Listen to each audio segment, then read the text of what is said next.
Hi, I'm Richard Buxani. I'm a metal sculptor which uses brass, copper, stainless steel, and regular steel for my works. So normally I do a bend and weld method. I do not do casting. The works that I do are practically lifetime pieces. It does not corrode.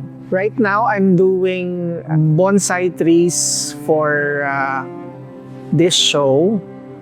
So made of brass and copper. I think it's very important to use art as a medium to convince people of the issues that are arising in our communities. I used to do a lot of works like warriors, Philippine folklore, but now that I think about it, when I got into the issues that surround our planet, I tried to make use of art as a medium para masabi ko lahat ng gusto ko. So, slowly, nakaka-relate tayo sa mga issues if we see images. So, that's why very important na nagpe-play ng role ang mga visual artists natin, mga sculptors, mga painters, para ma-convince ang mga tao that it's about time already. It's not that we have to do it immediately. It really is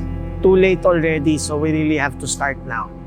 So I would like to invite everyone sa Plasticon 2025 this coming July 24 to 25 at the new MSI building in UP Diliman. So hope to see you there. Ako si Richard Buxani, isang artista. Isa pong artista. Isang artista. Isang artista. Isang artista. Isang artista. Isang artista para sa kalikasan.